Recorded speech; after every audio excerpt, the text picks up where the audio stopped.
Welcome to Signal to Alpha, your essential morning market briefing.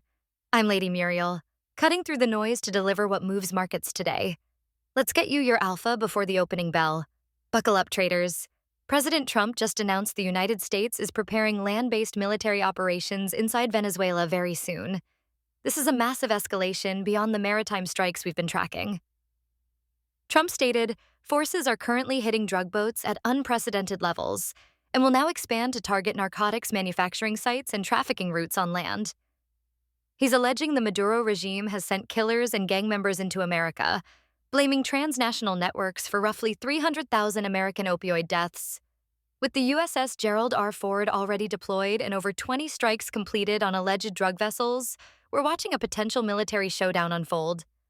Defense analysts warn Trump has exhausted diplomatic pressure tools.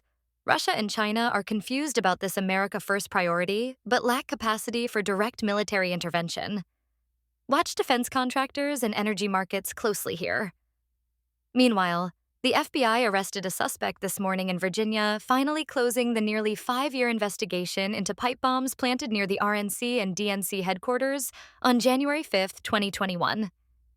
The suspect had remained unidentified despite video footage showing someone in Nike sneakers and a gray hoodie placing devices more than 16 hours before discovery.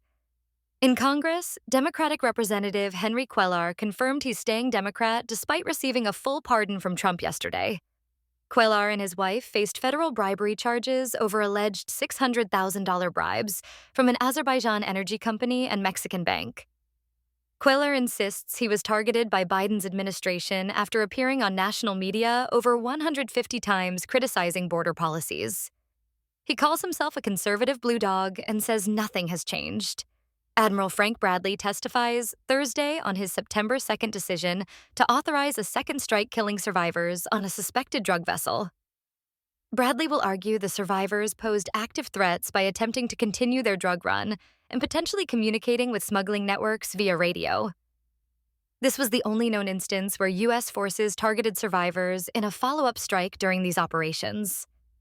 Defense Secretary Hegseth gave Bradley full public support, but lawmakers from both parties are demanding answers. California Governor Newsom launched an online portal for residents to report alleged federal agent misconduct during ICE operations. The state has filed 48 lawsuits against Trump since January 20th. The White House fired back, noting ICE officers face a 1,000% increase in assaults due to what they call dangerous smears from Democrats. Overseas, Hong Kong Chief Executive John Lee announced sweeping building reforms after last week's apartment fire killed 159 people in the Tai Po district. Police arrested 13 for suspected manslaughter, while anti-corruption officials detained a dozen more. This could ripple through Asian property markets and construction sectors. That's your signal to alpha for today. Subscribe for tomorrow's essential market briefing. Trade smart, stay informed. See you at the opening bell. See you.